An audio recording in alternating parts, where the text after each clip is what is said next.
മനുഷ്യനെ കൊന്നുകളഞ്ഞാൽ എന്താണ് സംഭവിക്കുക? അത് പരിശുദ്ധ ഖുർആൻ പറയുന്നു, വമൻ യഖ്തുൽ മുഅ്മിനൻ മുതഅമ്മിദൻ ഫജസാഉഹു ജഹന്നമു ഖാലിദൻ ഫീഹാ. ഒരു മുഅ്മിനായ മനുഷ്യരെ മനഃപൂർവ്വം ഒരാൾ കൊന്നുകളഞ്ഞാൽ ഫജസാഉഹു ജഹന്നം, അവന്റെ പ്രതിഫലം ജഹന്നമാകുന്ന നരകമാണ്. ഖാലിദൻ ഫീഹാ, അവൻ എന്നെന്നും ആ നരകത്തിലാണ്. എന്നെന്നും എന്ന് പറഞ്ഞതിന്റെ വിവക്ഷ എന്താണ്? പണ്ഡിതന്മാര് പറഞ്ഞു, അങ്ങനെ കൊല്ലുന്നതിന് കുഴപ്പമൊന്നുമില്ല എന്ന് വിശ്വസിച്ചിട്ടാണെങ്കിൽ അവൻ ഇസ്ലാമിൽ നിന്ന് തന്നെ പുറത്താണ്. അവൻ കാലകാലം കോടി കോടി കോടി കോടി കോടി കോടി എത്ര കൊല്ലം കഴിഞ്ഞാലും അവൻ നരകത്തിൽ തന്നെയാണ്, ജഹന്നമിൽ തന്നെയാണ്. അല്ലാഹു കാക്കട്ടെ. ഒരു നിരപരാധി കൊന്നാൽ അങ്ങനെ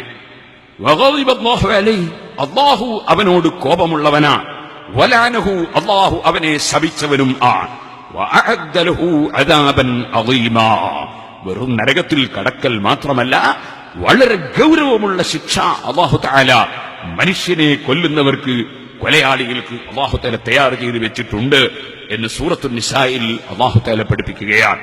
അതുകൊണ്ട് എന്റെ ചെറുപ്പക്കാരെ, നിങ്ങൾ ആര് നിങ്ങൾക്ക് എന്ത് പ്രചോദനം നൽകിയാലും ഈ കൊലവിളി നടത്തുന്ന, തെറി പറയുന്ന പ്രസ്ഥാനത്തിൽ മെമ്പറായി നിങ്ങൾ ജഹന്നമിന്റെ കക്ഷികളായി പോകരുത് എന്ന് വിനയത്തോടുകൂടി ഞാൻ ഈ സമയത്ത് ഉണർത്തുകയാണ്. ഒരു കാര്യം ഞാൻ അടിവരയിട്ട് പറയട്ടെ, ഞങ്ങളെ പ്രവർത്തകന്മാരിൽ നിന്ന് പലരെ